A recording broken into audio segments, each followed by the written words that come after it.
How does it feel to be completely erased from your own father's life? The reporter shoved the microphone closer to my face, her eyes gleaming with that particular hunger journalists get when they smell blood in the water.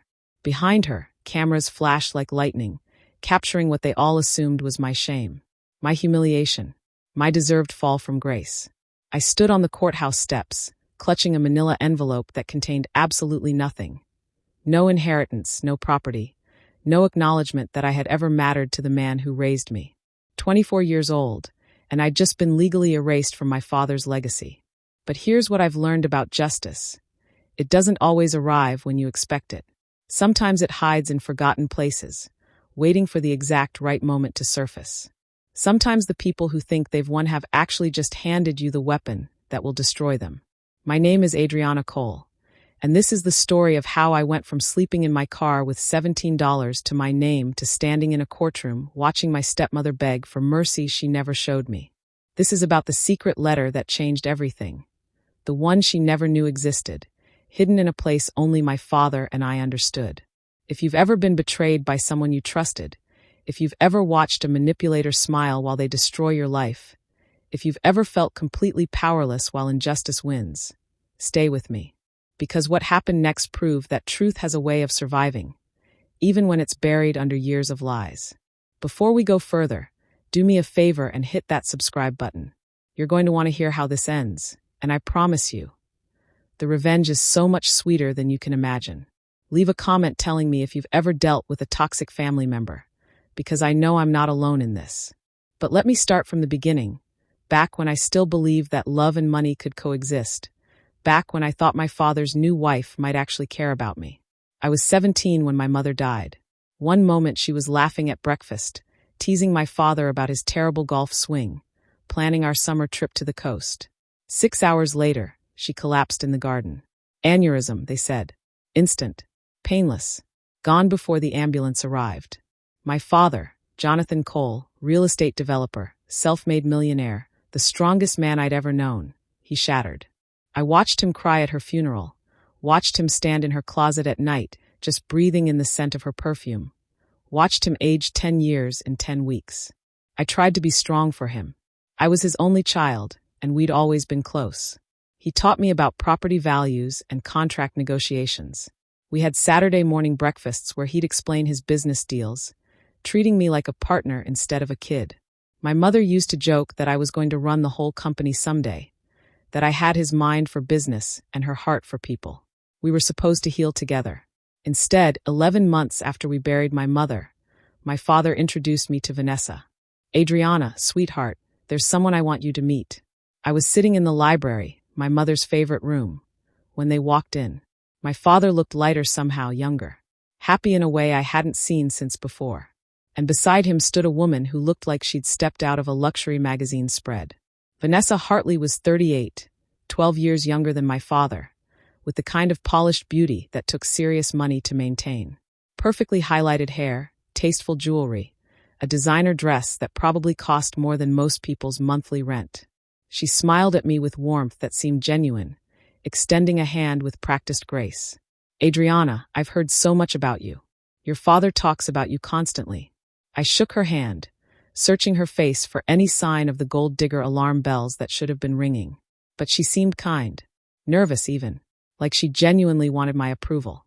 Vanessa and I have been seeing each other for a few months, my father said, and I could hear the question in his voice. The request for my blessing. I wanted him to be happy.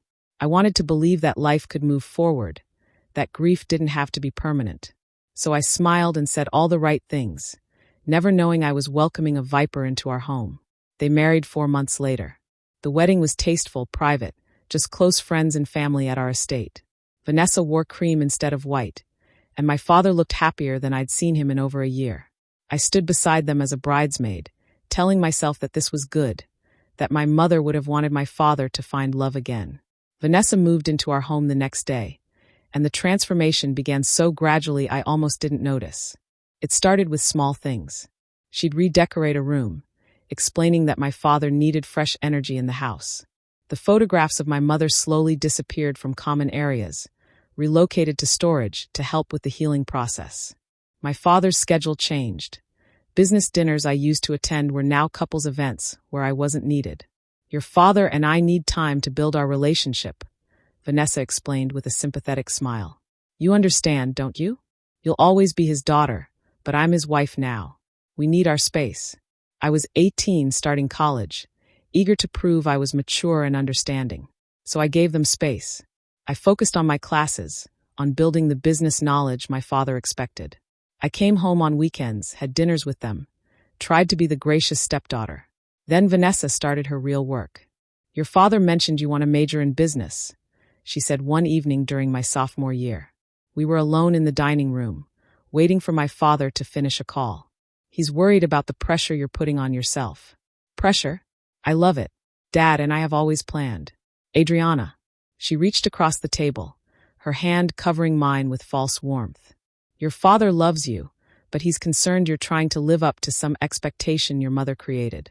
He wants you to be happy, to find your own path, not feel obligated to join a business that doesn't really interest you. My stomach dropped. That's not true. Business does interest me. Dad knows that. Does he? Her smile was gentle, pitying. Or have you been telling yourself that story for so long you've started to believe it? Your father told me just last night that he wishes you'd pursue something you're passionate about. Art maybe. Travel. Something that brings you joy instead of obligation. When my father joined us 10 minutes later, I asked him directly, Dad, do you think I'm only studying business because of some obligation? He glanced at Vanessa, then back at me, and I saw something flicker in his eyes. Confusion maybe. Or guilt. Sweetheart, I just want you to be happy. If business makes you happy, wonderful. If not, you should explore your options. There's no pressure. But there had never been pressure. Business had been our shared dream, the future we built together in those Saturday morning conversations. Now he was speaking to me like I was a child who'd misunderstood everything. That was the first crack in our foundation. Vanessa had started rewriting our history, and my father was letting her. The changes accelerated after that. I'd call home, and my father would be too busy to talk. I'd come home for visits and find them leaving for trips I hadn't known about. My key stopped working after they upgraded the security system, and I had to be let in like a guest. My bedroom was redecorated without asking me. We thought you'd outgrown the teenage aesthetic, and half my childhood belongings were donated to charity. You're in college now, Vanessa explained when I found my mother's quilt missing from my bed. Time to mature past security blankets, don't you think? I found the quilt 3 months later in a consignment shop downtown. I spent $200 I couldn't afford to buy back my own mother's handiwork. By my senior year, I barely recognized my relationship with my father. He'd stopped asking about my classes, stopped inviting me to business meetings, stopped treating me like the partner he'd been grooming since childhood. Instead, our conversations were surface level and brief, always with Vanessa hovering nearby, steering the discussion away from anything substantial. Your father's been so stressed with the business, she'd say. Let's not burden him with details right now. I graduated with honors in business administration. My father attended the ceremony, but left early for a dinner meeting. Vanessa sent flowers with a card that read, Congratulations on your achievement. Now you can find your true calling. 3 weeks later, I got my first hint that something was seriously wrong. I stopped by the house unannounced on a Tuesday afternoon, using the gate code that hadn't been changed yet. I was looking for my father to discuss a job opportunity at one of his competitors' firms. I wanted his advice on the offer, wanted that connection we used to have. I found Vanessa in my father's home office, going through files that I knew contained sensitive business information. She looked up when I entered, not startled at all, just mildly annoyed. Adriana, you should call before visiting. I'm looking for Dad. What are you doing with those files? Managing your father's affairs.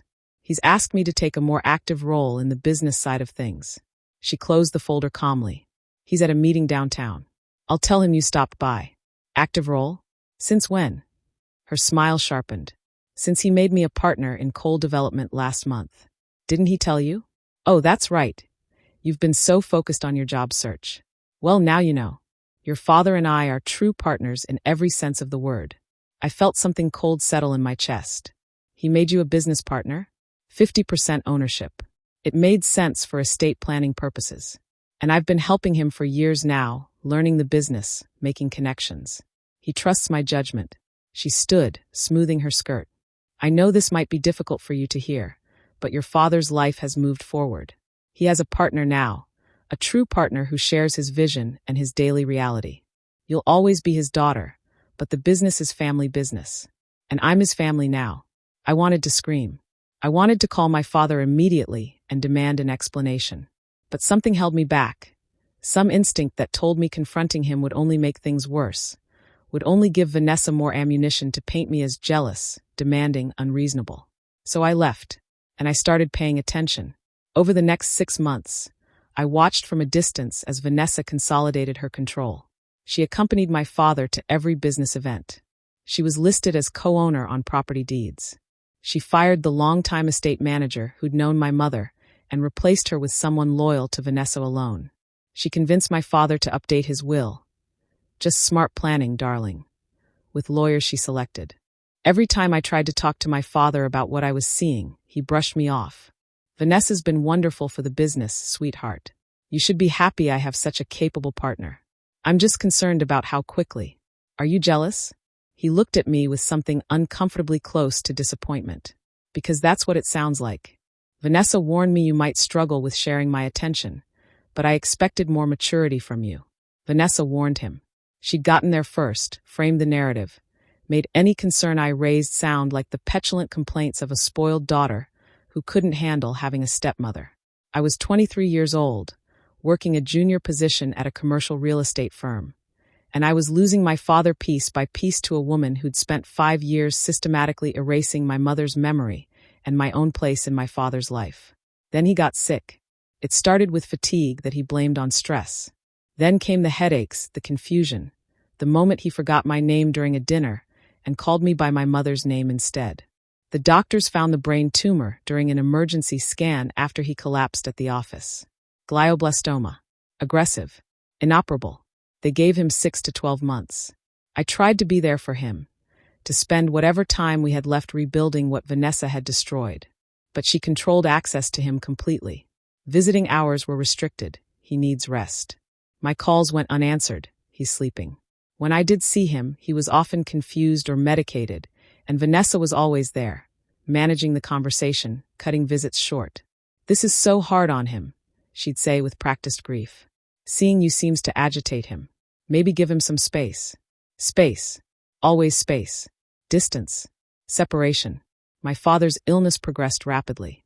Within 4 months, he was bedridden, barely coherent, a shadow of the sharp businessman who'd taught me everything.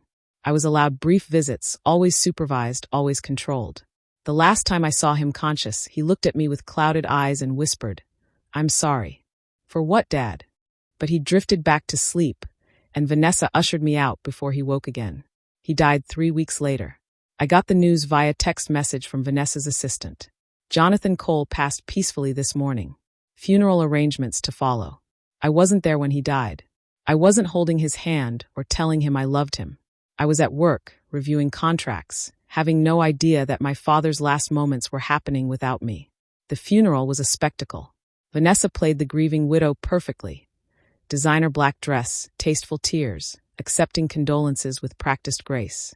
I stood apart from her, surrounded by people who'd known my father for years, but who now treated me with awkward distance, like they weren't sure of my place in the narrative anymore. Because Vanessa had spent 5 years rewriting that narrative. To most of these people, I was the difficult daughter who'd struggled to accept her stepmother, who'd pulled away from her father, who'd chosen independence over family. The will reading was scheduled for 3 days after the funeral. I sat in the lawyer's office. Not my father's longtime attorney, but someone Vanessa had selected 2 years earlier, and listened as everything I'd ever known was legally stripped away.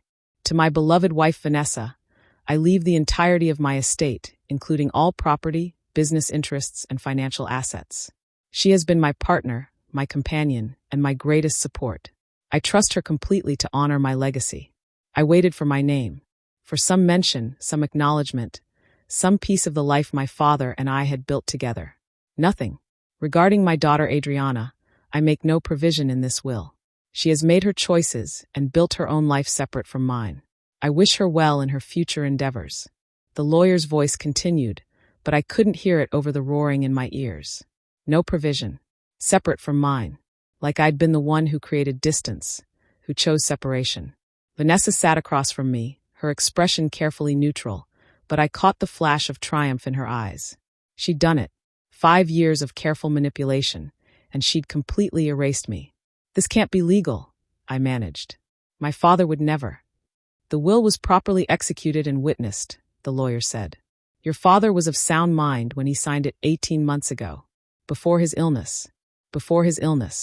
When Vanessa was already controlling his medications, his schedule, his perception of reality. When the tumor might have already been affecting his judgment without anyone knowing. I'm contesting this. Vanessa sighed like I was being tedious. Adriana, please don't embarrass yourself. Your father made his wishes clear. You've always been so independent, so insistent on making your own way. He respected that and provided for the person who actually stood by him. Stood by him? You isolated him. You poisoned our relationship. Is that what you're going with? Her mask slipped for just a second, and I saw the cold calculation underneath. The bitter daughter who can't accept that her father moved on after her mother's death? That he built a new life that didn't revolve around you? Good luck with that story. She was right, and we both knew it. I had no proof of manipulation. No evidence of the systematic destruction she'd orchestrated. Just my word against the devoted widow, and she had years of carefully constructed narrative on her side. I left that office with nothing. No inheritance. No home. The estate was hers. No access to my father's business. She owned it all. Even my mother's jewelry, which should have been specifically bequeathed to me, was part of the general estate that went to Vanessa. The media got hold of the story within days. Cole heiress disinherited read the headlines. The articles painted me as the ungrateful daughter who'd abandoned her father in his time of need, who resented his new wife, who now wanted money she didn't deserve. Vanessa gave tearful interviews about how she'd tried to include me, how she'd encouraged my father to maintain our relationship, how heartbroken she was that I'd chosen distance over family. She was brilliant at it. Just enough sympathy for me to seem magnanimous, just enough sadness to seem genuine. Friends I'd known for years stopped returning my calls. Professional connections distanced themselves, not wanting to be associated with the family drama. Even my job became uncomfortable as colleagues whispered about whether I was really the spoiled brat the media portrayed. I spent my savings on a lawyer who told me the will was airtight. I had no case unless I could prove undue influence or mental incompetence, and Vanessa had medical records showing my father was competent when he signed. I'm sorry, Ms. Cole. Without evidence of manipulation or fraud, there's nothing we can do. 6 months after my father's death, I was evicted from my apartment. Turned out I'd been relying more on the financial safety net my father provided than I'd realized. Small gifts, covered emergencies. The cushion that let me take a lower-paying job in my field instead of scrambling for any paycheck. Gone. I sold what I could. Lived on friends' couches until those invitations dried up. Eventually ended up sleeping in my car in a Walmart parking lot, rationing granola bars, and trying to figure out where my life had gone so catastrophically wrong. That was my rock bottom. 24 years old, a business degree from a top university, and I was homeless because my stepmother had systematically destroyed everything my father and I had built together. But destiny wasn't finished with me yet. I need you to understand what my father was like before Vanessa, because the man who cut me out of his will wasn't the man who raised me. Jonathan Cole grew up with nothing. His father abandoned the family when he was 8, leaving his mother to raise 3 kids on a waitress salary. He put himself through community college working construction, learned the real estate business from the ground up, and built Cole Development from a single rental property into a portfolio worth $40 million. He taught me that wealth was responsibility, not privilege. Every birthday, instead of just giving me presents, he'd take me to volunteer at homeless shelters or food banks. Money is a tool, Adriana, he'd say. It builds things or destroys things depending on who holds it.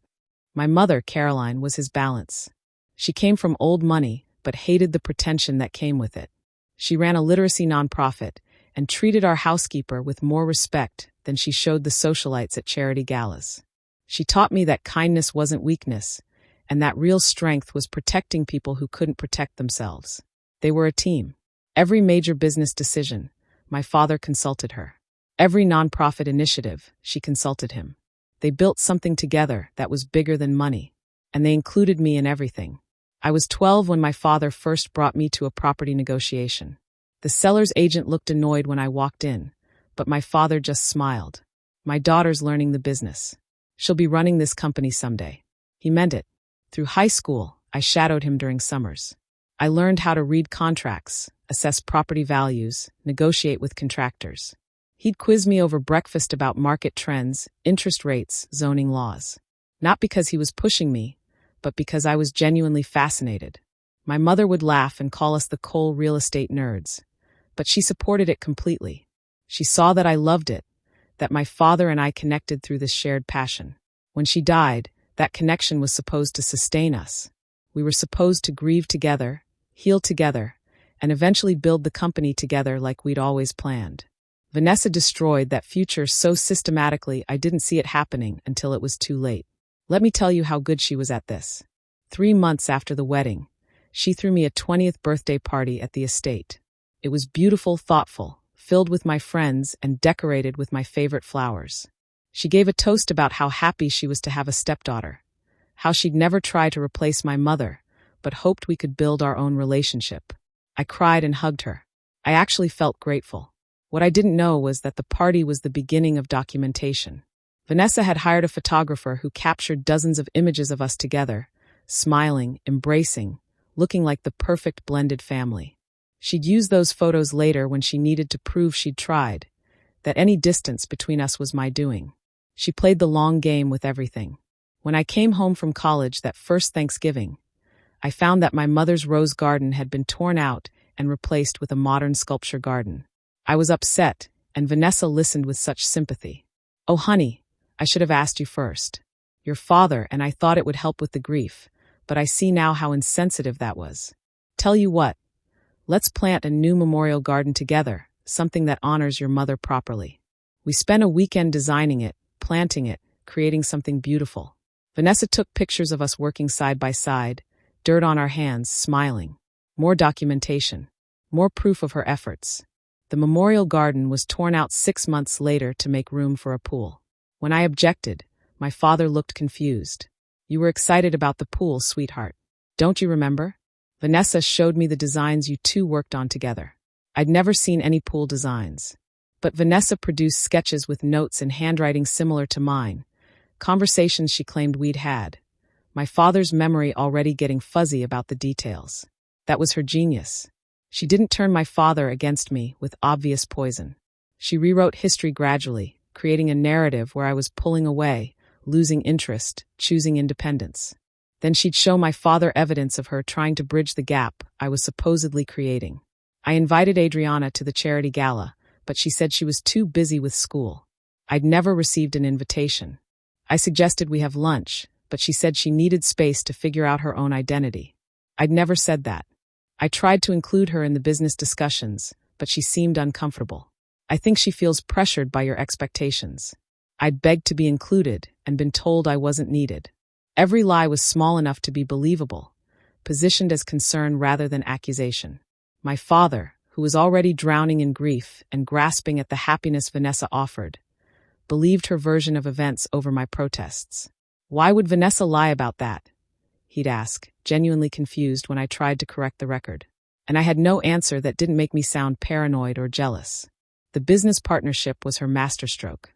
I found out later, through a former colleague of my father's who felt guilty enough to tell me the truth, that Vanessa had spent 2 years positioning herself as indispensable.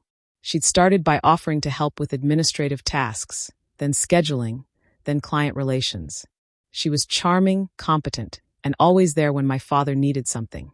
She studied the business like it was a graduate course, learned the terminology, the key players, the ongoing deals. She'd bring him coffee during late-night work sessions and ask intelligent questions. She'd suggest ideas that were actually my father's own strategies from years earlier, making him feel understood and supported. "Your wife is sharp," his business partners would tell him. "You're lucky to have someone who gets what you do." Meanwhile, I was away at college, visiting on weekends, trying to prove I was mature enough to give them space. Trying to be the understanding daughter instead of the demanding one. By the time I graduated, Vanessa had made herself so integral to coal development that making her a legal partner seemed logical. She'd earned it, my father believed. She'd proven herself. The 50% ownership transfer happened during a period when I was studying for finals. I didn't know about it until it was done. By then, Vanessa had equal say in every business decision, including the decision to exclude me. The company doesn't have room for 3 principals, she explained to my father with flawless logic. It would create confusion in leadership. Since Adriana is just starting her career, it makes more sense for her to build experience elsewhere first. When she's ready, we can discuss opportunities. That discussion never came, because Vanessa ensured I was never ready, never qualified, never the right fit. I remember the exact moment I realized I'd been completely outmaneuvered. It was 8 months before my father's diagnosis. I'd been working at a competitor's firm for 2 years, building my resume, waiting for the opportunity to join coal development like we'd always planned. I finally worked up the courage to ask my father directly about a position. We were having dinner at the estate, just the 3 of us. I'd prepared my pitch, my qualifications, my ideas for the company's future. I was nervous but excited, ready to finally step into the role I'd been preparing for my whole life. I barely got 3 sentences out before Vanessa interrupted. "Jonathan, we talked about this possibility, remember? How it might create complications with the other employees if Adriana came in at a senior level without earning her place. We agreed that nepotism would undermine the company culture you've built." My father nodded slowly. "That's right. Sweetheart, you understand, don't you? I can't just hand you a position because you're my daughter. You need to prove yourself independently first. I have been proving myself. 2 years at Meridian Properties, 3 deals I've closed personally, commendations from my supervisors. At a much smaller firm with much smaller stakes," Vanessa said gently. "Coal development operates at a different level. Your father and I handle projects in the 8 and 9-figure range. We need people with at least 5, probably 10 years of experience at that scale. It's nothing personal, honey. It's just business." She'd boxed me in perfectly. Any insistence made me look entitled. Any emotion made me look unprofessional. My father was nodding along, seeing the logic, never questioning why his wife was making personnel decisions about his company. "Give it a few more years," he said, patting my hand. "Build your experience. Then we'll talk." I left that dinner knowing the truth. There would never be a right time.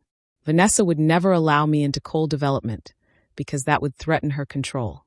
As long as I was outside the company, I was outside my father's daily life, and that made her job of separating us that much easier. For months later, my father started showing the first symptoms of his illness. The headaches, the memory lapses, the confusion. Vanessa was the one who took him to doctors. She was the one who heard the diagnosis first. She was the one who decided how much to tell him, and when.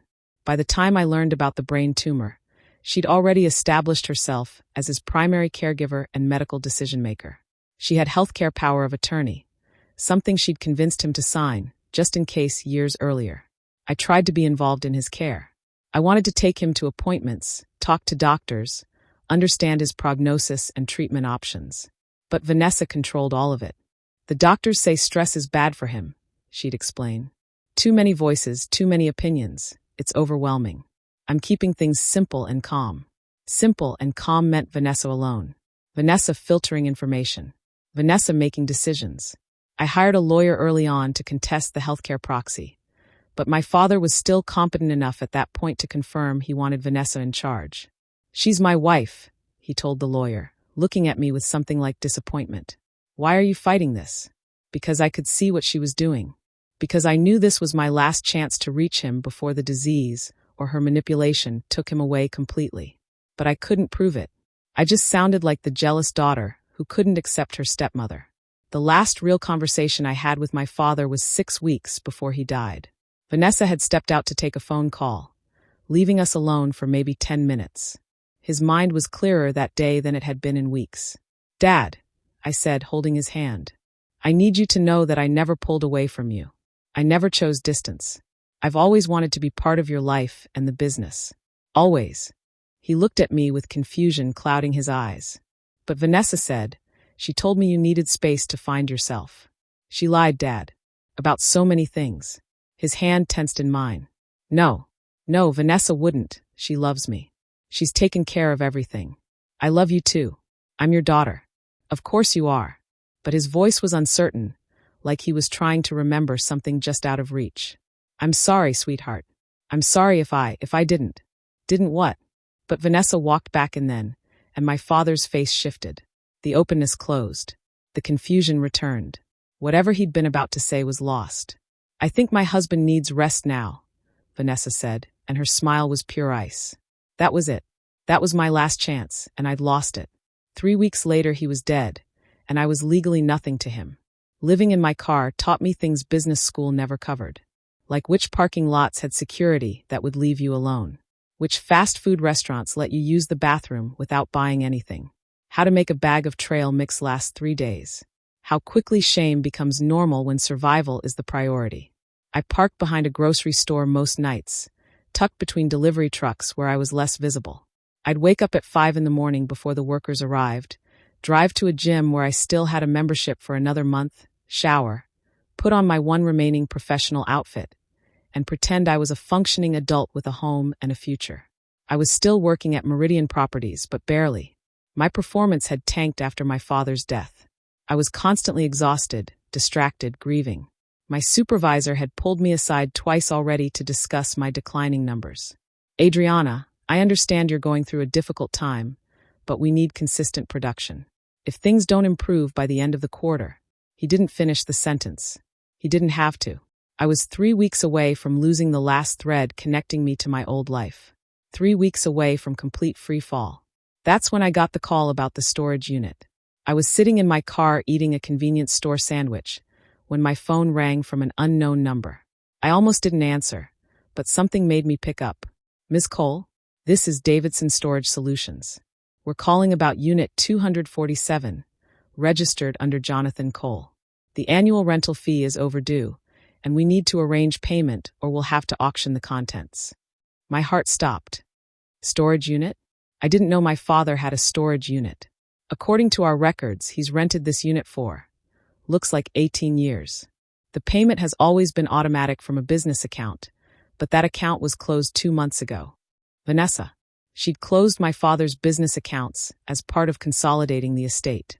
She probably had no idea this storage unit even existed. How much is owed? $340 for the annual fee. I had $73 in my checking account. Can I have a few days to get the money together? You have until Friday. After that, we're legally required to auction the contents to cover the debt. Friday was 4 days away. I needed $340 that might as well have been $3 million. I spent the next 2 days selling everything I had left. My laptop went to a pawn shop for $120. My mother's watch, one of the only things I'd managed to keep, sold to a jewelry buyer for another $150. I picked up a cash-under-the-table cleaning job and made $40 scrubbing someone's house for 6 hours. Thursday night, I counted $337 in crumpled bills and quarters. I was $3 short. I sat in my car and actually laughed because the absurdity of it was almost beautiful. My father had been worth $40 million, and I was $3 away from losing what might be the last piece of him I'd ever have. I dug through my car, searching seat cushions and the glove compartment. I found $1.25 in change. Still short. At 10 o'clock at night, I walked into a 24-hour diner and asked if they needed any cleaning done. The night manager looked at me like I was crazy, but something in my face must have convinced him I was desperate enough to be serious. Bathrooms need deep cleaning. $20 if you do them right. I scrubbed those bathrooms like my life depended on it. Because maybe it did. Friday morning at 9, I walked into Davidson Storage with $342 in cash and paid my father's debt. The manager led me down rows of identical orange doors until we reached Unit 247. It was small, maybe 5 by 5 feet. He unlocked it and handed me the key. You've got until 6 tonight to clear it out or decide if you want to keep renting. Next year's fee is due in advance if you want to maintain it. I couldn't afford next year's fee. Whatever was in here, I had 9 hours to go through it and decide what to keep. He left me alone, and I pulled up the rolling door. The unit was packed with boxes, but not randomly. Everything was labeled in my father's precise handwriting. I recognized it immediately. The same writing from the business contracts he used to show me. The birthday cards he'd written before Vanessa convinced him I didn't need those gestures anymore. Caroline's nonprofit files, 2007 to 2012. Business records, first properties. Adriana, school projects K-12. My throat tightened. This was a time capsule of our life before Vanessa. Everything she'd removed from the house, everything she'd thrown away or donated, my father had saved it. He'd kept it here, in a place she'd never know about. Why? If he'd cut me out of his life so completely, why preserve these memories? I started going through boxes methodically, knowing I couldn't keep everything but desperate to save what mattered most. My mother's nonprofit files, photo albums from my childhood, my father's early business records, the ones from when he was building his empire and teaching me along the way.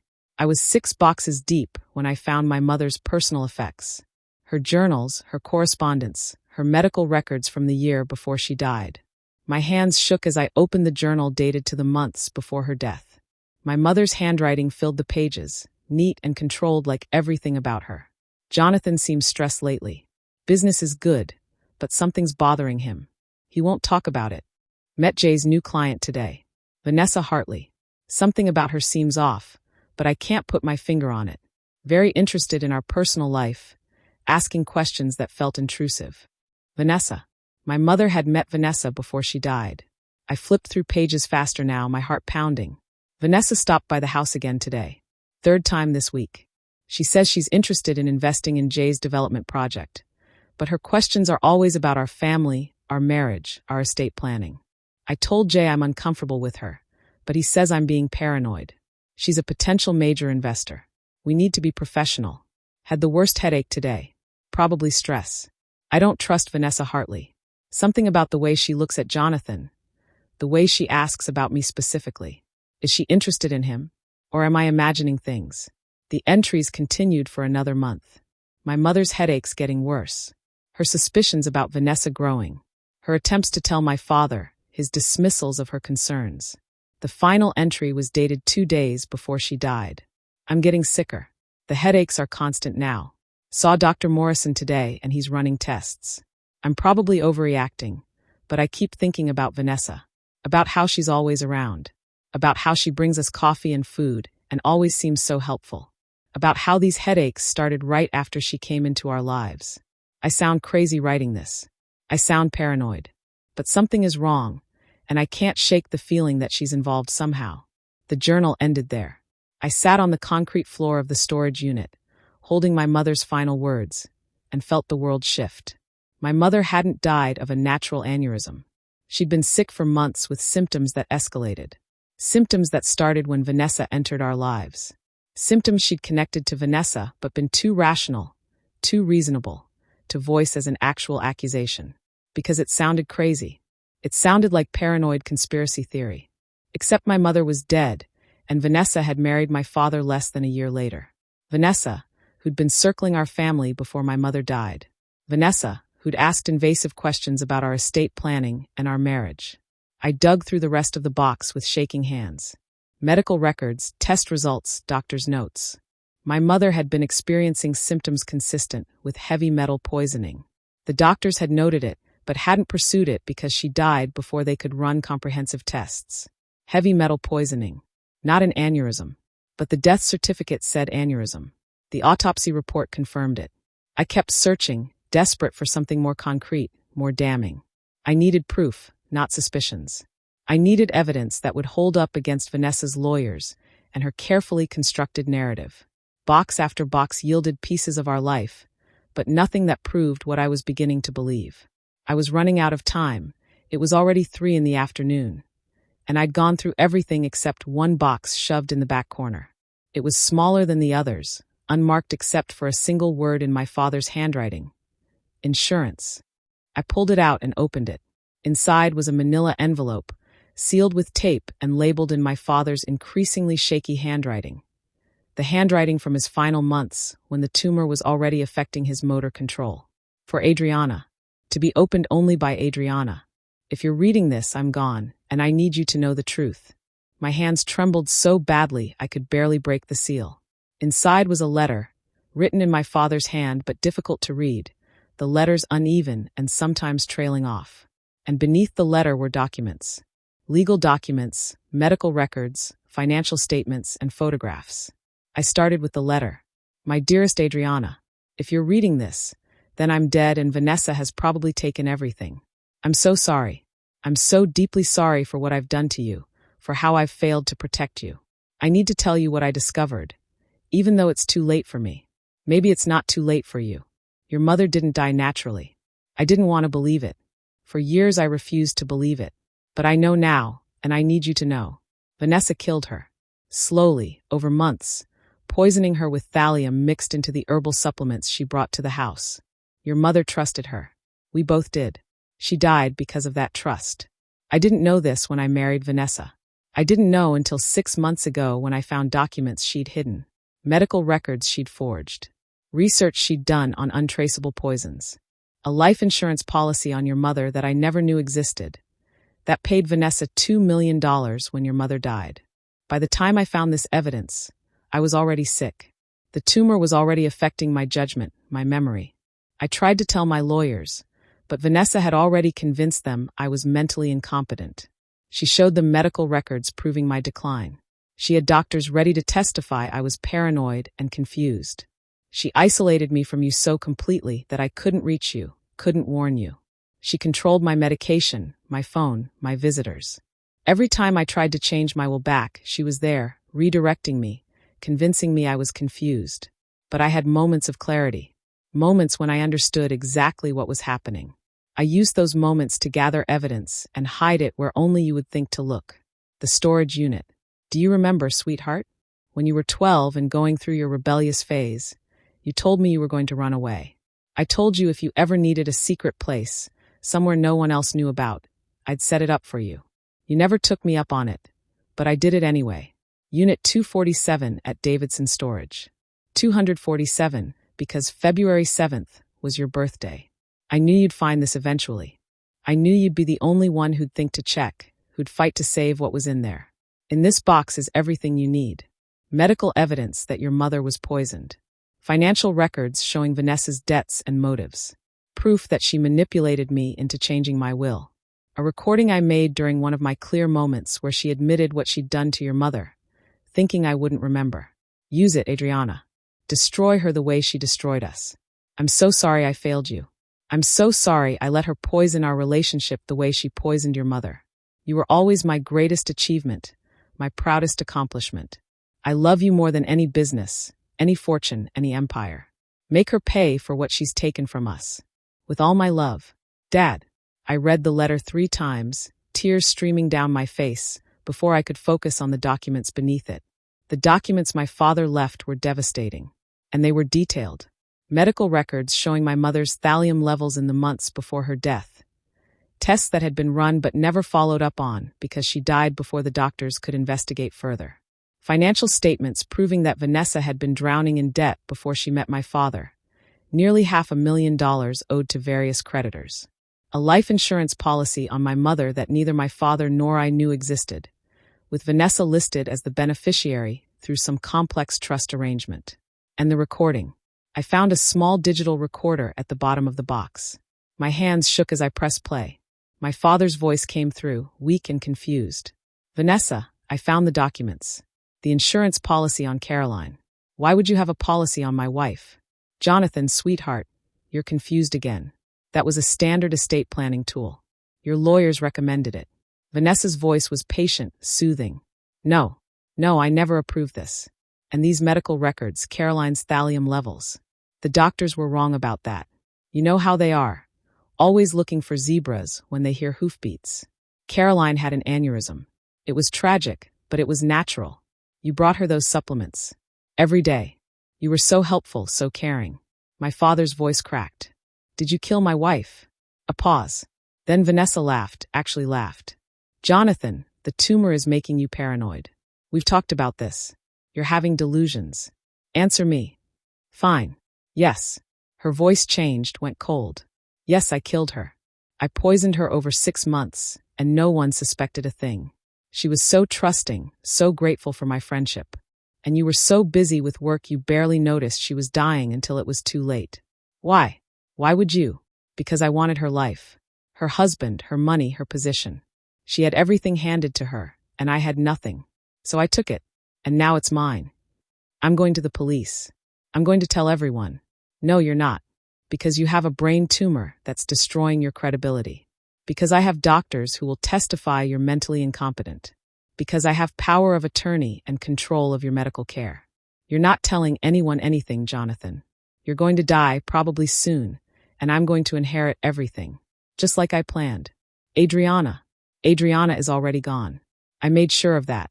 You pushed her away yourself, or have you forgotten? All those times you chose me over her, believed my version instead of hers.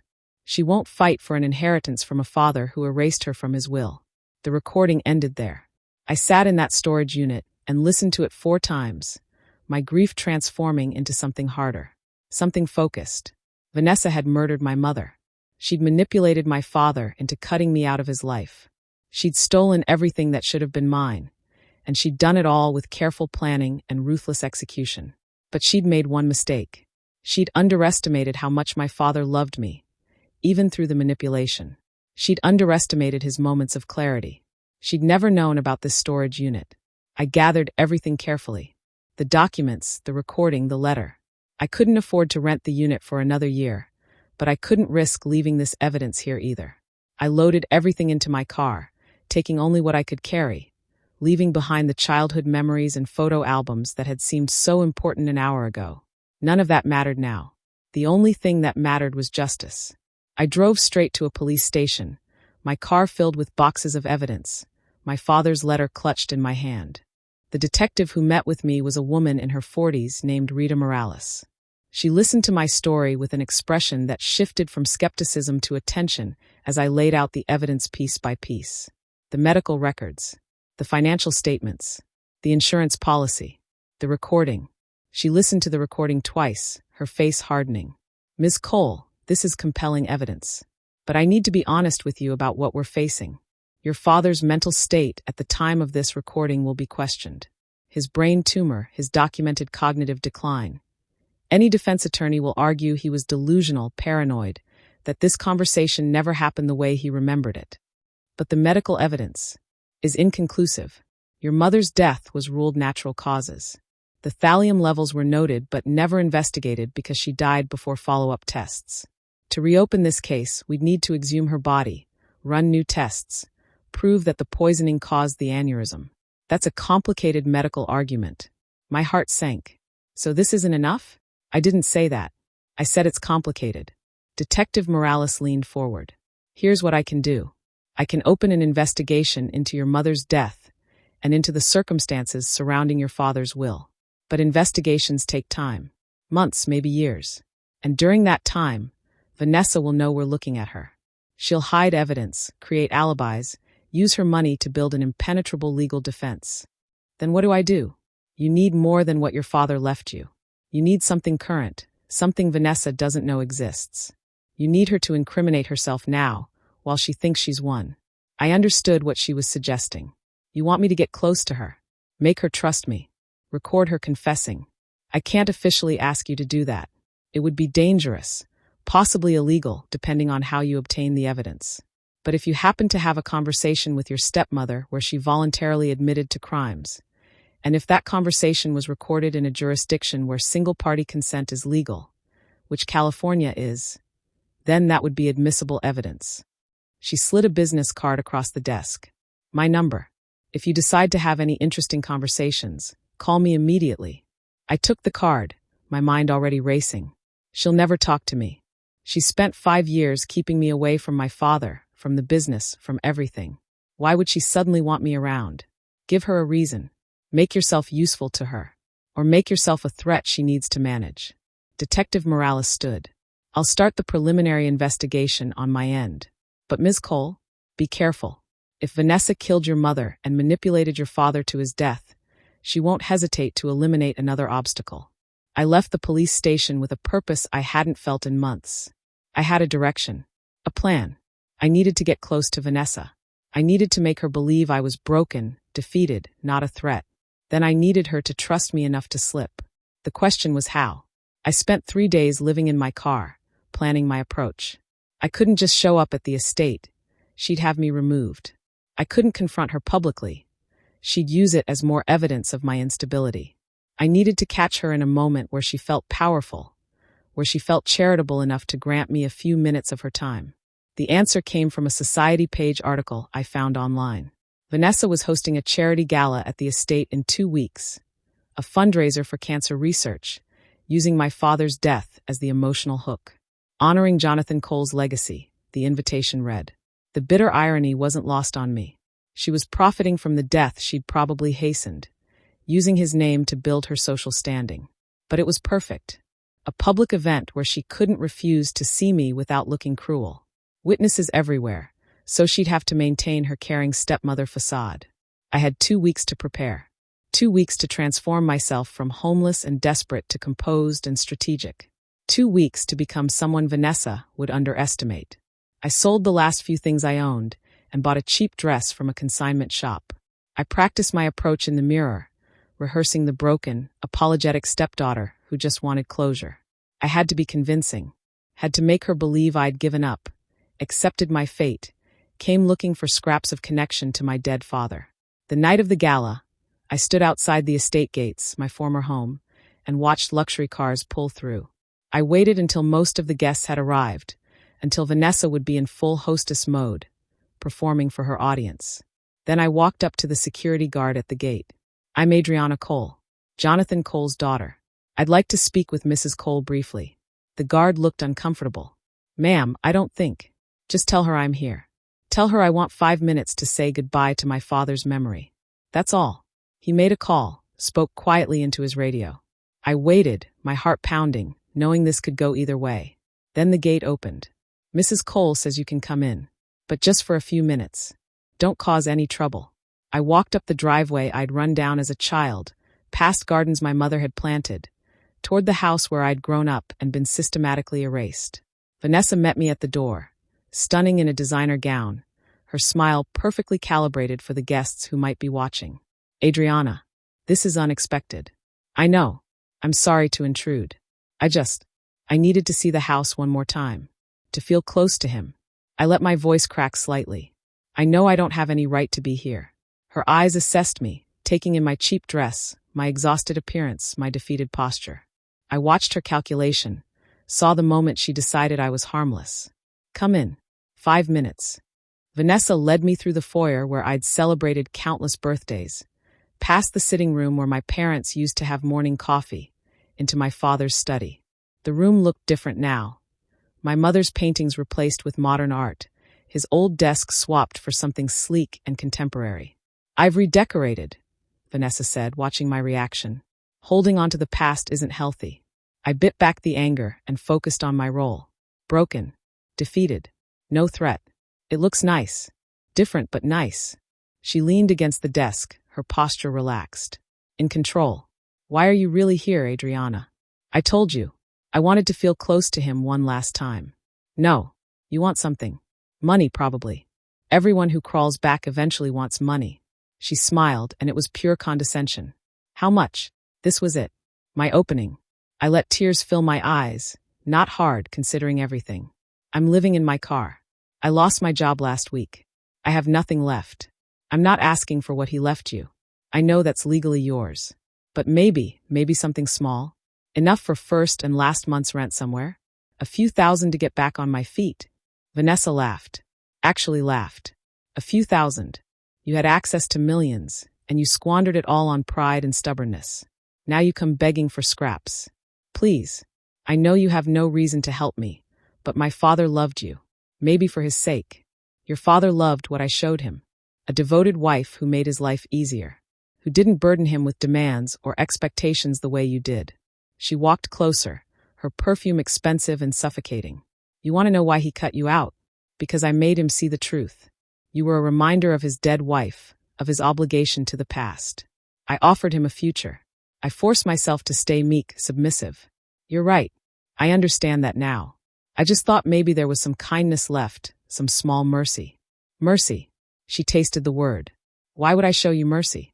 You're the last obstacle to my complete control. As long as you exist, there's always the chance you'll contest the will, make noise, cause problems. Giving you money would only fund your ability to fight me. I'm not fighting. I can't afford lawyers. I can barely afford food. I let desperation bleed into my voice. I'm just trying to survive. Vanessa studied me for a long moment, and I could see her weighing options. Then something shifted in her expression. A decision made. You know what? You're right. Your father would want me to show compassion. After all, I'm his widow. I should honor his memory by being generous to his struggling daughter. Her smile was poison wrapped in silk. I'll give you $50,000. Enough to get you settled. Start over somewhere far from here. 50,000. A fraction of what should have been mine, but enough to make me disappear. Enough to remove me as a problem. There are conditions, she continued. You sign a legal document waiving any future claims to your father's estate. You agree never to challenge the will or make any public statements about our family. And you leave California. Permanently. She wanted me gone. Not just defeated, but erased completely. That's incredibly generous, I stammered, playing my part. Thank you. Really, thank you. The lawyers will draw up the paperwork. You can sign it next week. She moved toward the door, dismissing me. Now I have guests to attend to. Show yourself out. But I didn't move. Because this was the moment. The opening I needed. Can I ask you something first? Just for closure. She sighed, impatient. What? Did my father really want to cut me out? Or did you convince him? Her smile sharpened. Does it matter? The result is the same. I just need to know if he stopped loving me. If I really did push him away, or if I manipulated him? Vanessa laughed. Of course I did. Your father was brilliant in business, but emotionally desperate after your mother died. He needed someone to fill that void, and I became exactly what he needed. Every doubt about you I planted, every distance between you I created. He believed all of it because he wanted to believe I made him happy. My heart was racing, but I kept my expression wounded, absorbed. And the will. He really wanted to leave me nothing. The original will left you 40% of everything. We couldn't have that. She was enjoying this now, enjoying her triumph. I convinced him to change it 2 years ago, during one of his more stressed periods. Then when he got sick, when he started having second thoughts, I made sure his doctors documented his declining mental capacity. Every time he tried to change it back, I had medical evidence that he wasn't competent to make legal decisions. So he did try to change it back. Of course he did. The tumor made him sentimental, confused. He kept talking about you, about fixing things. But I controlled his medication, his access to lawyers, his moments of clarity. By the time he died, the will I wanted was the one that stood. I felt sick, but I pressed forward. That must have been difficult, keeping him controlled while he was dying. It was exhausting, she admitted, and there was real frustration in her voice. He kept having these moments where his mind would clear and he'd see everything. He'd rage at me, threaten to expose me. I'd have to increase his pain medication, call his doctors, prove he was delusional. Those last months were the hardest work I've ever done. Expose you for what? She paused, and I saw the calculation return. I'd pushed too far, asked too directly. For marrying him so soon after your mother died. For being a gold digger in his paranoid mind. Her tone cooled. The tumor made him irrational. He started making wild accusations. I needed to pull back, return to being harmless.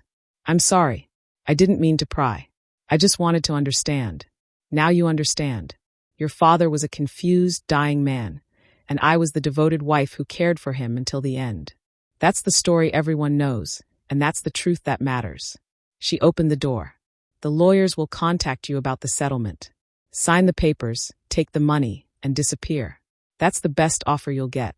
I walked toward the door, then stopped. One more push. One more question. My mother would have wanted me taken care of. Don't you think? Vanessa's expression froze for just a second. Your mother is dead. She doesn't want anything. I know. The aneurysm. So sudden. I watched her face carefully. Did you know her well before she died? I remember she mentioned someone named Vanessa, but I never made the connection until later. We met briefly. Business connection through your father. Her voice was controlled, but something flickered in her eyes. Fear. Anger. She wrote about you in her journal. Did you know that? About how helpful you were, bringing her supplements and things. I took a gamble, a complete bluff. I still have those journals. I've been reading them lately, trying to feel close to her. Vanessa went very still. What journals? The ones from before she died, where she wrote about her headaches, her symptoms, about people in her life. I shrugged like it was nothing. Just memories. Those journals should have been disposed of. They're private. They're all I have left of her. I'd never get rid of them. I watched the shift happen in real time. The cool confidence cracking. The calculation in her eyes turning sharp and dangerous. Where are these journals now? Somewhere safe. Why? Because they're part of the estate. Your mother's personal effects belong to me as your father's widow. They're just journals. Memories of a dead woman. Why would you want them? I don't want them. I want them properly archived with the rest of the estate materials. But her voice was tight, controlled. She wanted them. Badly. Because she knew what might be in them. She knew my mother had been suspicious. She couldn't be sure what my mother had written, what connections she'd made, what evidence she'd left behind. I'll think about it, I said softly. Maybe as part of the settlement, I could include them with the other estate items. Yes, that would be appropriate. Vanessa's mask was back in place, but imperfectly. I'd rattled her. Bring them when you sign the papers next week. All of them. Of course. I left the estate with my heart pounding. I didn't have the journals. They were in the storage unit, and I'd only skimmed them. But Vanessa didn't know that. She thought I had evidence, thought I might have read something damning. I'd planted a seed of fear in someone who thought she was untouchable. But I'd also made myself a target. My phone rang before I reached my car. Detective Morales. Ms. Cole, we have a problem. I ran Vanessa's background more thoroughly. She's done this before. What? Different name, different state. 15 years ago in Arizona. Married a wealthy widower. He died suddenly. She inherited everything. His adult children contested but lost. The case was sealed, but I have contacts. Vanessa Hartley used to be Vanessa Brennan. Before that, Vanessa Torres. She's a professional. My blood went cold. How many? 3 husbands we can confirm. All wealthy. All dead. All left her everything. And my father makes 4. Yes. Which means she's very good at this, very careful, and very dangerous. If she even suspects you're investigating her. She does. I just saw her. I mentioned my mother's journals. Detective Morales swore. You need to disappear. Tonight. Get somewhere public and safe. She offered me $50,000 to sign away my rights and leave California. Take it. Take the money and run. We'll build the case without you. No. My voice was steel. She murdered my mother. She destroyed my father. She stole my life. I'm not running. Adriana. I'm finishing this. One way or another. I hung up and sat in my car outside the gates of my childhood home, watching the gala lights, listening to music and laughter from the party. Vanessa thought she'd won. Thought she'd scared me into submission with her offer and her threats. She had no idea that my father had left me everything I needed to destroy her. The war had just begun. The first attempt on my life came 3 days after the gala. I was walking back to my car from the library, where I'd been using the free Wi-Fi to research Vanessa's previous husbands. A black SUV came around the corner too fast, jumped the curb, and missed me by inches. I threw myself against a building, my heart hammering as the vehicle sped away. Maybe it was an accident. Maybe it was a warning. I called Detective Morales. She told me to file a report, but we both knew it wouldn't lead anywhere. No plates, no witnesses, no proof it was anything but reckless driving. You need protection, she said. A safe house, police detail, something. With what money? I'm still living in my car. Then take Vanessa's offer. $50,000 and disappear. Live to fight another day. But I couldn't. Not when I was this close. Not when I finally had the evidence to bring her down. I just needed her to confess on tape to something current. Something a lawyer couldn't dismiss as my father's dying delusions. Detective Morales had opened the investigation into my mother's death, but without new evidence it would take months to build a case. Months I might not have if Vanessa decided I was too dangerous to leave alive. The second attempt was more direct. I'd been staying in different parking lots each night, never the same place twice, trying to be unpredictable. But I had routines. The gym where I showered, the library where I worked, the coffee shop with the bathroom I could use. Someone was watching those routines. I came out of the gym at 6 in the morning to find my car had been broken into. Nothing looked stolen at first glance, but when I started the engine, the carbon monoxide detector I'd installed as a safety measure started screaming.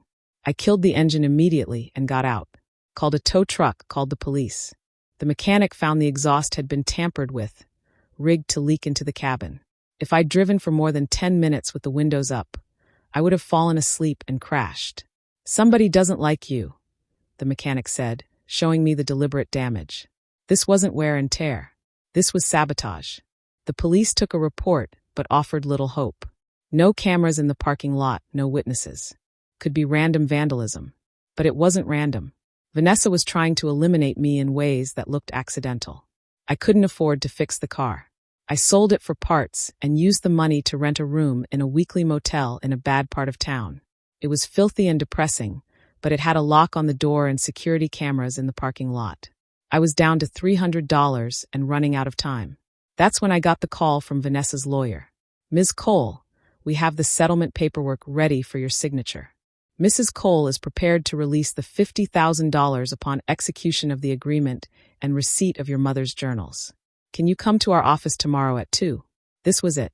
My chance to get close to her again, to push her into saying something incriminating. But I needed insurance. I needed backup. I called Detective Morales and explained my plan. I'll go to the signing. I'll wear a wire. I'll get her talking about my mother, about the journals, about why she wants them so badly. That's dangerous. She's already tried to kill you twice, which is why I need police nearby. If something goes wrong, if she tries anything in the lawyer's office, we'll be close. But Adriana, be smart. Don't push her too hard. Get what you can and get out." I spent the night rehearsing questions, planning my approach. The wire was small, virtually undetectable, hidden in a button on the cheap blazer I'd bought from Goodwill. I looked professional enough for a lawyer's office, but broken enough to be believable. The law firm was in Century City, all glass and steel and expensive views. Vanessa was already there when I arrived, sitting in the conference room like she owned it, which, given how much she was probably paying these lawyers, she basically did. "Adriana, you brought the journals." I set a box on the table. I'd filled it with notebooks from the dollar store, hoping she wouldn't examine them until after I left. "Everything I have." Her eyes lingered on the box with something like hunger. "Good. Let's get this done." The lawyer, a man in his 50s with the personality of a contracts clause, slid papers across the table. "This agreement stipulates that you, Adriana Cole, relinquish all claims to the estate of Jonathan Cole in exchange for a one-time payment of $50,000. You also agree to a non-disclosure agreement regarding the Cole family and to relocate outside of California within 30 days. I pretended to read through it, then looked at Vanessa. "This seems really important to you. Making sure I'm gone. I'm being generous. Don't read into it. It's just, my father tried to change his will before he died. You said so yourself. He wanted me to have something. Don't you feel bad taking it all?" The lawyer shifted uncomfortably. Vanessa's smile tightened. "Your father was ill. His wishes were unclear. The legal will stands. But morally, you abandoned him for years. I was there when you weren't. I earned this inheritance." Her voice sharpened. "Now sign the papers or walk away with nothing." I needed her to say more, to admit to the manipulation. "What about my mother?" She would have wanted. "Your mother is dead and has been for 7 years. Stop using her memory to guilt me into giving you money you don't deserve. I just wonder sometimes about how she died. So suddenly. She was healthy and then she wasn't." I watched Vanessa's face carefully. "Those journals I brought." She wrote about feeling sick, about headaches, about someone bringing her supplements. Vanessa went very still. "Sign the papers, Adriana. Did you bring her supplements? Before she died. I barely knew your mother. But you said you met her. You were around the house." I pushed harder, knowing I was on dangerous ground. "She wrote about you specifically. About not trusting you." The lawyer looked between us, confused. "Perhaps we should take a break." "No." Vanessa's voice was ice. "We're finishing this now. Adriana, you're making wild accusations based on the confused writings of a woman who died of natural causes. If you continue down this path, I'll withdraw the settlement offer and make sure you never get a cent. I'm not accusing anyone. I'm just trying to understand why you want these journals so badly. Why you need me to sign away my rights and leave California. It feels like you're afraid of something." Vanessa stood abruptly. "This meeting is over. I tried to be charitable, but clearly you're too unstable to accept help gracefully. I'll sign." I grabbed the pen, not wanting her to leave before I got what I needed. "I just want to know one thing first. Did you care about my father at all? Or was it always about the money?" She smiled then, and it was genuinely amused. "Your father was a means to an end. A lonely, grieving man desperate for companionship. He made it almost too easy. The lawyer stood. Mrs. Cole, I don't think you should. It doesn't matter what she knows. She's signing a non-disclosure agreement. Anything she says publicly will be dismissed as the bitter rantings of a disinherited daughter. Vanessa leaned across the table. Your father loved me because I made him love me. I studied him, became what he needed, eliminated the competition. Your mother was in my way, so I removed her. You were in my way, so I made him remove you. It's not personal, Adriana. It's just business. My hands shook, but I kept my voice steady. You're admitting you killed my mother? I'm admitting I'm smarter than everyone in your family combined. Your mother trusted me. Your father trusted me. And you're about to sign away your rights and disappear because you're desperate and broken. She pushed the papers closer. Sign or don't. Either way, you lose. I signed. Not because I was giving up, but because I had what I needed. Her confession recorded admissible. Vanessa took the box of fake journals and smiled. Pleasure doing business with you. My accountant will wire the funds tomorrow. Be out of California in 30 days, or I'll sue you for breach of contract. She left with the lawyer, leaving me alone in the conference room. I waited 5 minutes, then called Detective Morales. Did you get it? Every word. She confessed to killing my mother and manipulating my father. It's all on tape. Perfect. Don't go back to your motel. Meet me at the station. We're bringing her in tonight. I should have felt victorious. I should have felt relief. Instead, I felt the cold certainty that Vanessa wasn't done yet. I left the building and headed for my car, the rental I'd scraped together money for. I was halfway across the parking structure when I heard footsteps behind me. I turned. 3 men I didn't recognize were approaching, their intentions clear in their aggressive posture. Adriana Cole, someone wants to talk to you.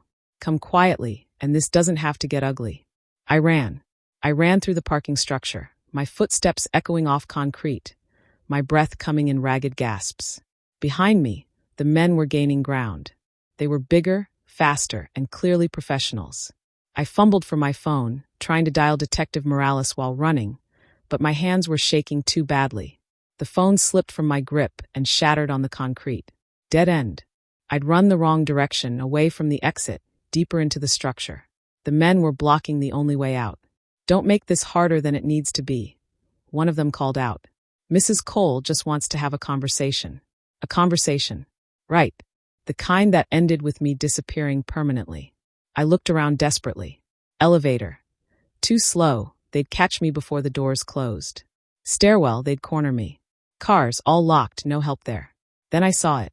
The emergency call box on the wall, the kind connected directly to building security. I slammed my hand on the button. Security emergency, parking level 3. 3 men are attacking me. Call the police. The men hesitated, exchanging glances. That hesitation was all I needed. I bolted past them while they were deciding whether to abort, sprinting for the stairwell, taking the stairs 2 at a time down toward ground level. I could hear them following, but they were being more cautious now, aware that security would be responding. I burst out of the stairwell into the building lobby where business people were walking to lunch meetings, oblivious to the terror happening floors above. I ran straight to the security desk. Those men, in the parking structure, they chased me. The security guard was already on his radio, responding to the call box alert. Stay here, ma'am. Police are on the way. I collapsed into a chair, my whole body shaking. Through the lobby windows, I saw a black SUV peel out of the parking structure at high speed. The men were gone, but Vanessa had made her move. She knew I had the recording. She'd sent people after me within an hour of the meeting, which meant she'd planned for this contingency. She was tying up loose ends. The police arrived, took my statement, reviewed security footage. The men had covered their faces and used a stolen vehicle. No way to trace them back to Vanessa directly. But I knew, and she knew I knew. Detective Morales arrived 30 minutes later, her face grim. You're coming with me. Now, we're putting you in protective custody until we can arrest Vanessa. Can you arrest her? Do we have enough? The recording gives us probable cause for your mother's murder. But Adriana, her lawyers are good. They're going to argue the recording was obtained under duress, that you manipulated her into false statements, that the wire was illegal. Single-party consent. You said California. Is single-party consent for recording? Yes. But there are exceptions when the recording happens in the presence of an attorney during a privileged legal proceeding. Her lawyers will argue attorney-client privilege was violated. My heart sank. So the recording might not be admissible? It's complicated. We'll use it to get a warrant, to justify exhuming your mother's body, to build the broader case. But as the smoking gun you hoped for? It's shakier than we'd like. I sat in the police station, in a small interview room that smelled like old coffee and desperation, and felt the weight of everything crushing down on me. What are my options? Detective Morales sat across from me, her expression sympathetic. We can put you in witness protection. New identity, new location. Keep you safe while we build the case against Vanessa. It might take a year, maybe more, but eventually we'll have enough to prosecute. And if you don't, if her lawyers get the evidence thrown out, then you've spent a year in hiding for nothing. You'd still be in witness protection, still living under a false name, but Vanessa would walk free. That's not justice. No, but it's survival. I thought about my father's letter. His plea to make Vanessa pay for what she'd done. His trust that I'd be strong enough, smart enough, to finish what he couldn't. There has to be another way. There isn't. Not legally. Detective Morales leaned forward. Look, I get it. I get wanting revenge. But Vanessa has killed at least 4 people we know of and gotten away with it every time. She's rich, connected, and protected by expensive lawyers. The system is designed to give people like her every advantage. So I'm supposed to just accept that. I'm saying pick your battles. Stay alive. Let us do our job.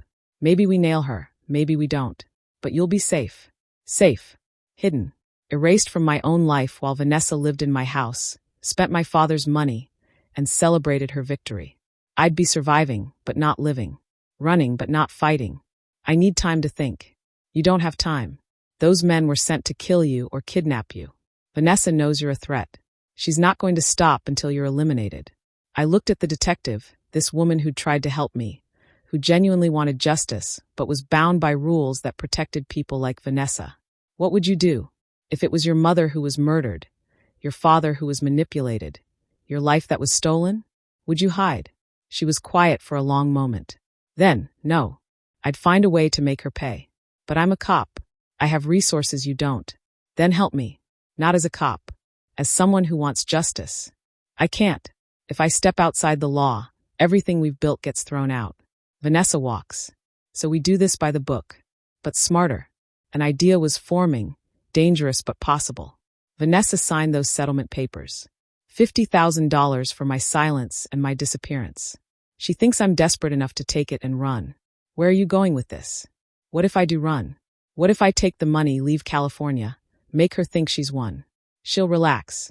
She'll feel safe. And when people feel safe, they make mistakes. Detective Morales shook her head. You want to use yourself as bait from a distance? I want to give her enough rope to hang herself. You keep investigating. You exhume my mother's body. You dig into her previous husbands. You build the case. Meanwhile, I'm gone. Not a threat, not a problem. She has no reason to come after me. Until we arrest her and you have to testify. Then you're a target again. By then you'll have enough evidence that my testimony is just one piece. You'll have medical evidence, financial records, maybe witnesses from her previous crimes. She can't kill everyone. It wasn't a perfect plan. It wasn't even a good plan. But it was better than hiding in witness protection while Vanessa lived free. Detective Morales studied me carefully. If you do this, you're on your own. I can't provide protection. I can't even officially know where you are.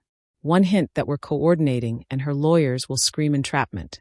I understand. Where would you go? Somewhere she'd never look. Somewhere I can rebuild while you investigate. I thought about it. Portland. Seattle. Somewhere rainy and far from the life I used to have. The $50,000 will run out eventually. Then I'll get a job. I have a business degree and work experience. I'll survive. We sat in silence, both knowing this was a massive risk. Vanessa had killed 4 people. She'd tried to kill me twice already. Trusting that she'd back off just because I'd signed papers and taken her money was naive at best, suicidal at worst. But staying in protective custody meant living in fear forever. It meant letting her win.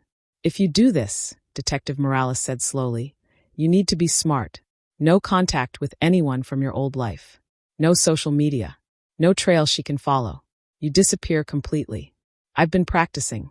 I've been invisible for months now. She pulled out a card and wrote a number on the back. This is my personal cell, not my work phone. If anything happens, if you even suspect she's found you, you call me immediately. Understood. I took the card. Thank you. Don't thank me. I'm probably helping you commit suicide. But her eyes said she understood. Sometimes justice required risks the system wasn't built to take. The wire transfer came through the next day. $50,000 in my account, the most money I'd seen since my father died. It felt like blood money. It felt like surrender.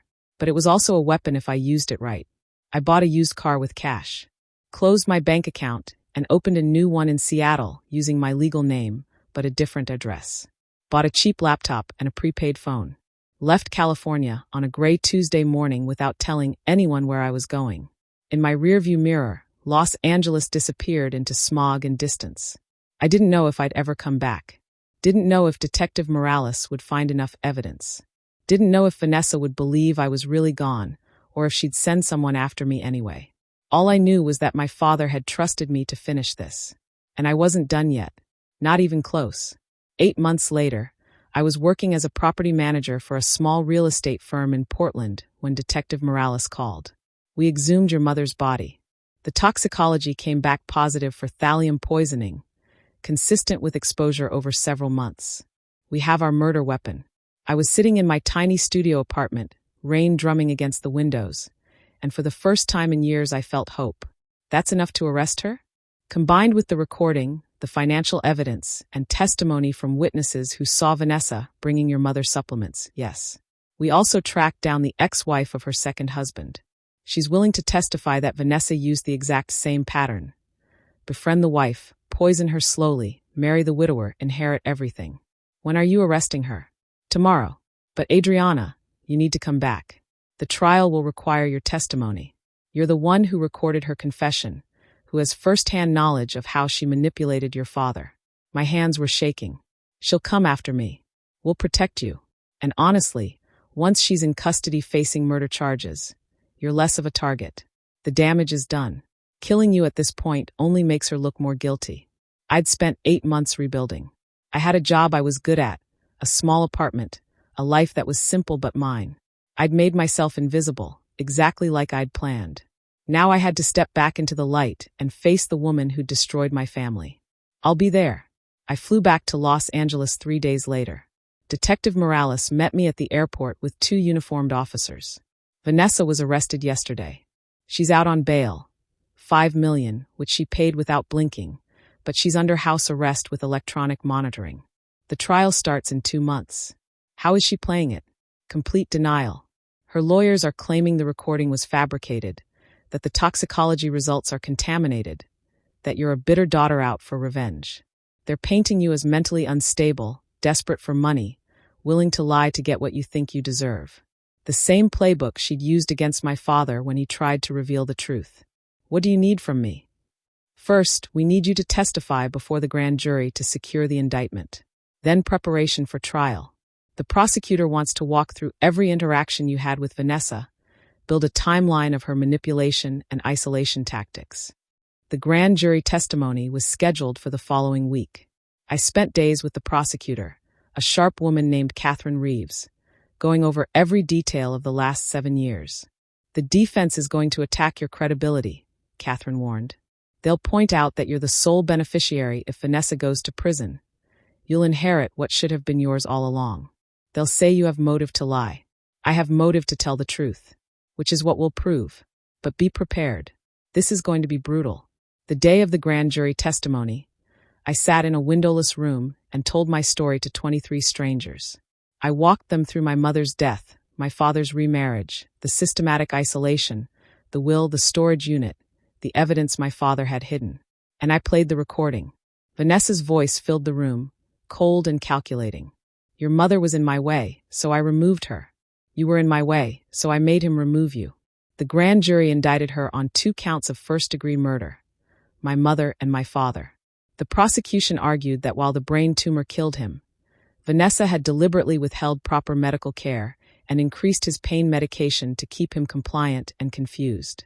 Medical experts testified that with proper treatment, he might have lived another year. She'd stolen that year from him. From us. The trial began on October morning, the courthouse steps packed with media. Vanessa arrived in designer black, looking elegant and wronged, her lawyers surrounding her like a protective wall.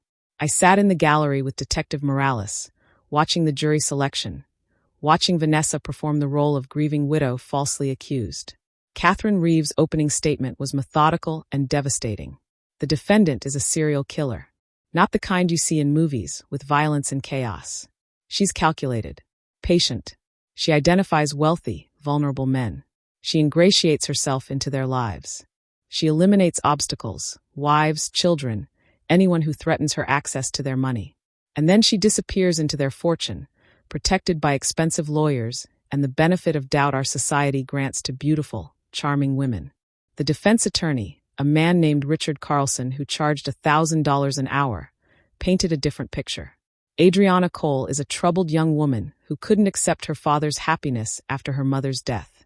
She pulled away from him, rejected his new wife, and now seeks to punish the woman her father loved by making outrageous accusations she cannot prove. The recording you'll hear is taken out of context, manipulated through editing, and obtained through illegal means. The toxicology evidence is compromised, and the so-called pattern of behavior is purely circumstantial. For 3 weeks, the prosecution built their case. Medical examiners testified about the thallium in my mother's system. Financial experts showed Vanessa's debts before each marriage and her wealth after each husband died. The ex-wife of husband number 2 testified that Vanessa had befriended her, brought her herbal teas, and that she'd become mysteriously ill before dying suddenly. The doctors said it was a stroke, the woman testified, tears streaming down her face. But I was only 43 and healthy. When I heard about Caroline Cole dying the same way, I knew. I knew Vanessa had killed my sister.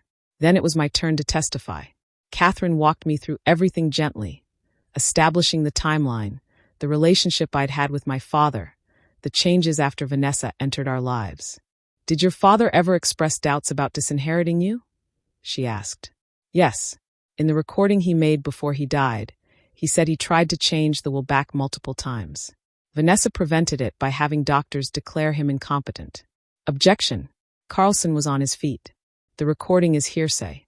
The defendant had no opportunity to cross-examine. "The recording is a statement against interest by the victim," Catherine countered. "It's an exception to hearsay." The judge allowed it. The jury heard my father's voice, weak and confused, confronting Vanessa. Heard her laugh. Heard her admit to everything. When it was Carlson's turn to cross-examine me, he was ruthless.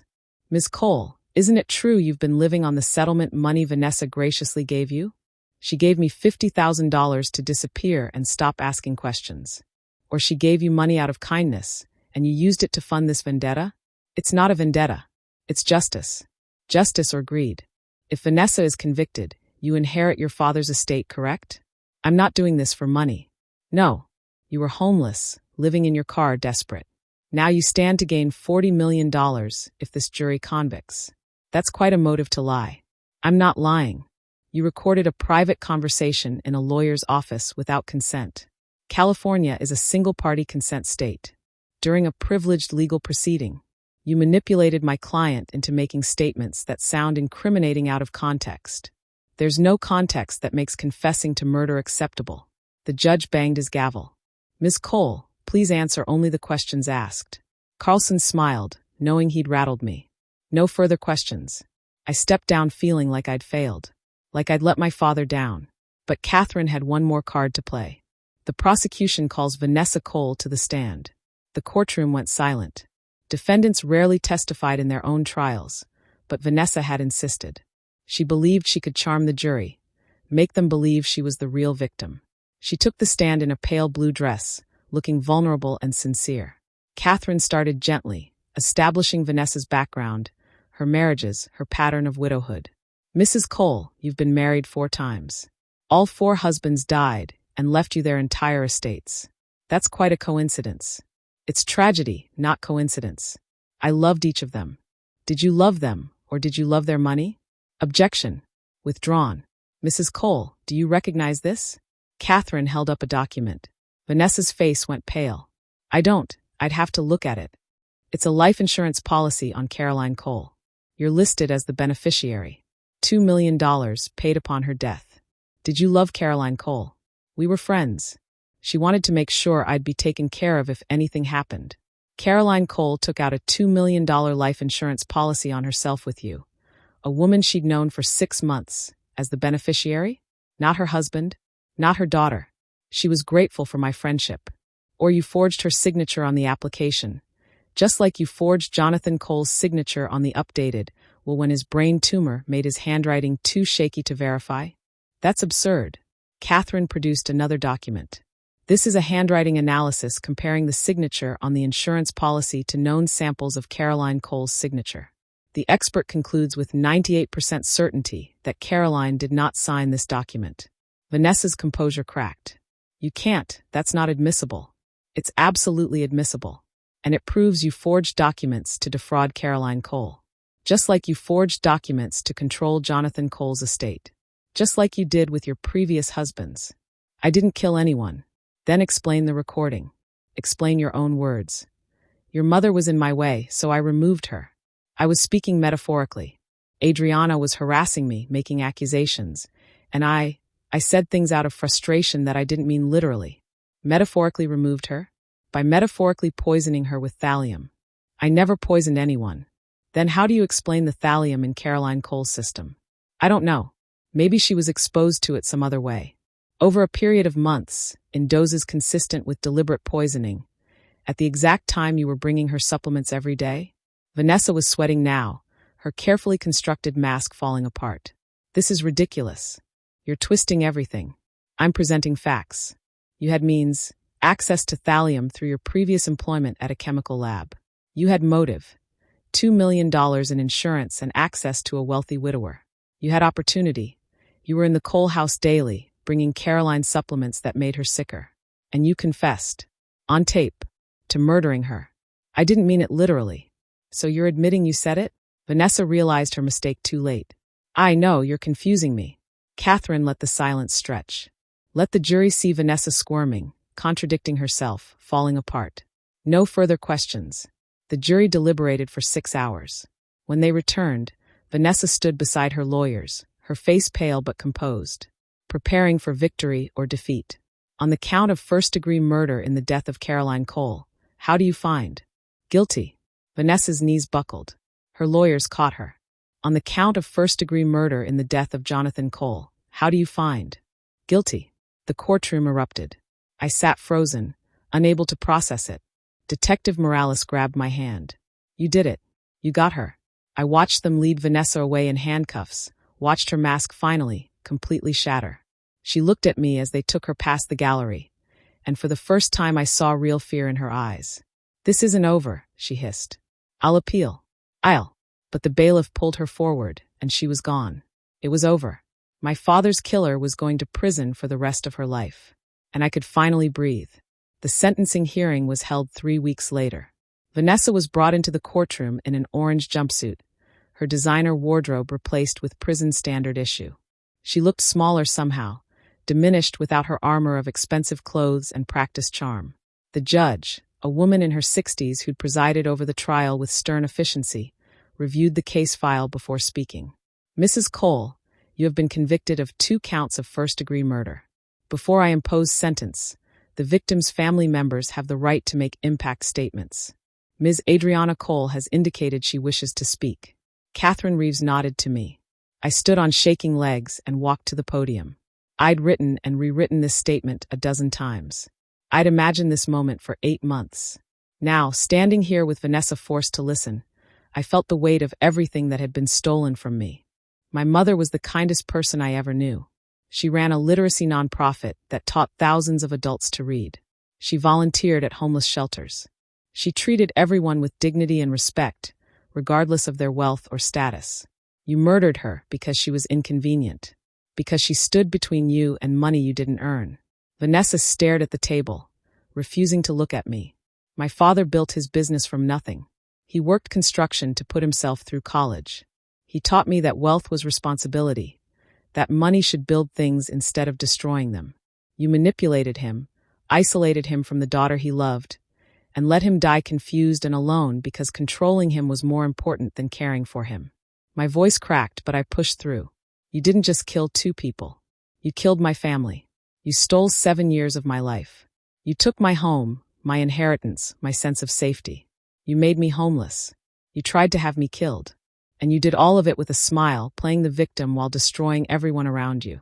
I looked directly at Vanessa now, forcing her to meet my eyes. But you failed, because my father loved me enough to leave me the truth. Because Detective Morales believed me when everyone else thought I was crazy. Because a jury saw through your performance and recognized you for what you are, a predator who uses charm as a weapon. I took a breath, steadying myself. I don't forgive you. I don't feel sorry for you. I hope you spend every day in prison thinking about the lives you destroyed and the family you could never truly be part of because you're incapable of genuine love. You're going to die alone and forgotten, which is exactly what you deserve. I sat down, my hands shaking. Catherine squeezed my shoulder. The judge looked at Vanessa. Does the defendant wish to make a statement before sentencing? Vanessa stood slowly. For a moment I thought she might actually show remorse, might break down and admit what she'd done. Instead, she turned to me with cold eyes and said, "Your mother was weak. Your father was a fool. And you're a vindictive child who destroyed my life because you couldn't accept that he chose me over you." Even now, even here, she couldn't admit the truth. Couldn't drop the act. The judge's expression hardened. "Mrs. Cole, you have shown no remorse for your crimes. You murdered 2 innocent people through calculated, premeditated acts of poison. You manipulated a dying man for financial gain. You attempted to kill the daughter of your victim to cover your crimes. You represent an ongoing danger to society." She looked down at her paperwork.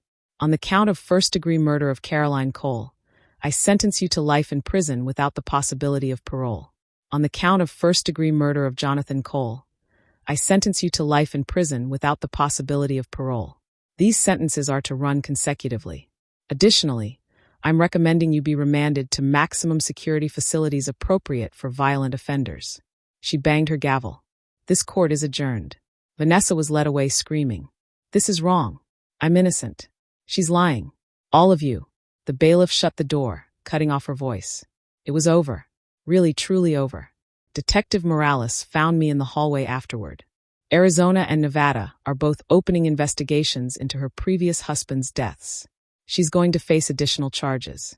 She'll never see the outside of a prison again. Good. There's something else. The estate. With Vanessa convicted of murdering your father, she can't inherit under California's Slayer statute. Everything reverts to your father's previous will, the one that left you 40% and established a trust for your mother's nonprofit. $40 million. The empire my father built. The legacy that should have been mine all along. I don't even know what to do with that much money. You'll figure it out. Your father taught you well." She smiled. "He'd be proud of you, you know. You didn't give up. You fought for justice even when everyone told you to walk away." I thought about my father's letter, his final words to me. "Make her pay for what she's taken from us." I just wish he was here to see it. I think he is. Somewhere. The legal process of reclaiming the estate took another 3 months. Vanessa's lawyers fought every step, filing appeals and motions, but ultimately the law was clear. Murderers don't inherit from their victims. The estate was mine. I stood in my father's office. My office now, looking at the desk where he'd taught me about contracts and negotiations. The room Vanessa had redecorated was being restored to how I remembered it. My mother's paintings were back on the walls, recovered from the storage unit. Her memorial garden was being replanted in the exact design she'd originally created. I was erasing Vanessa from this house the same way she'd tried to erase me from my father's life. Catherine Reeves called to tell me that several families of Vanessa's previous victims had reached out. They wanted to file wrongful death suits, and they wanted my help. You have the evidence. You have the recordings, the testimony, the proof of her pattern. These families deserve justice too. Set up a meeting. I'll help however I can. I also received a call from the director of my mother's literacy nonprofit. Vanessa had shut it down years ago, claiming budget concerns. The director had tried to keep it alive with limited funding, but eventually had to close. If you're serious about reviving it, Ms. Cole, I know dozens of volunteers who would come back. Your mother built something special. It deserves to continue. Let's start planning. And call me Adriana. 6 months after Vanessa's conviction, I held a press conference on the steps of the courthouse. Media from across the country attended, cameras rolling, reporters shouting questions. I'd avoided publicity during the trial, letting the evidence speak for itself. But now I had something to say. My name is Adriana Cole. 6 years ago, my stepmother murdered my mother and manipulated my father into disinheriting me. She stole my family, my home, and nearly my life. But she didn't win, because the truth has a way of surviving, even when it's buried under years of lies. I looked directly into the cameras. I'm sharing my story because Vanessa Cole isn't unique. There are predators like her everywhere. People who use charm and manipulation to exploit vulnerable victims. People who hide behind respectability while destroying lives. If you're in a relationship that feels wrong, if someone is isolating you from family, if you're being gaslit into questioning your own reality, trust your instincts. Document everything. Reach out for help. I held up my father's letter. My father left me the evidence I needed to bring his killer to justice. But not everyone has that advantage. So I'm announcing the Caroline Cole Foundation, dedicated to supporting victims of domestic manipulation and elder abuse. We'll provide legal resources, investigative support, and safe housing for people trying to escape dangerous relationships. The foundation launched with $10 million of my inheritance. Within a year, we'd helped 43 families escape abusive situations and prosecute their abusers. I hired Detective Morales as the director of investigations. She'd retired from the police force and was ready for a new challenge. We're going to help a lot of people, she said as we toured our new office space. That's the goal. Turn what Vanessa meant for evil into something that protects others. I also started working at Cole Development again, the company my father built. I brought in new leadership, modernized our practices, and established a program to develop affordable housing. Something my father had always talked about but never implemented. Your father would love this, his former business partner told me during a board meeting. He always said wealth should build communities, not just bank accounts. My life became full in ways I'd never expected. Purpose instead of survival. Building instead of fighting. The nightmares faded. The constant anxiety eased. But I never forgot what it felt like to have everything stolen. To be powerless. To watch injustice win. 1 year after Vanessa's conviction, I visited her in prison. She looked older, harder. Prison had stripped away the final layers of polish and revealed the bitter, empty person underneath. "Why are you here?" she asked through the glass partition. "To tell you that I forgive you." She laughed, sharp and ugly. "I don't want your forgiveness. I'm not giving it for you. I'm giving it for me. Because holding on to hate was poisoning me the same way you poisoned my mother. I'm choosing to let it go." How noble. You got everything you wanted. The money, the company, the vindication. Now you get to play the magnanimous victor. I didn't get everything I wanted. I wanted my mother alive. I wanted my father to know me as an adult. I wanted a family. You took that from me, and nothing can give it back. I stood to leave. But I'm building a new life. I'm helping people you tried to destroy. And every day you sit in here, I'm out there making sure your legacy is one of justice instead of murder. I'll appeal. I'll get out eventually. No, you won't. You're going to die in here. Alone. Forgotten. That's your future. I walked away from the prison and didn't look back. 2 years after the trial, I met someone. His name was Daniel. He worked in nonprofit management. And he knew my story but didn't treat me like a victim. We met at a housing development opening, bonded over shared values, and slowly built something real. "You're sure you're ready for this?" he asked on our first date. Dating the girl whose stepmother tried to kill her? That's a lot of baggage. Dating the guy who runs a homeless shelter? I think I can handle it. We took it slow, built trust, let the relationship develop naturally instead of forcing it. 3 years after Vanessa's conviction, standing in my mother's memorial garden with Daniel beside me, I realized something. I was happy, genuinely, deeply happy. Not because of the money or the justice or the vindication, but because I'd survived. I'd fought back.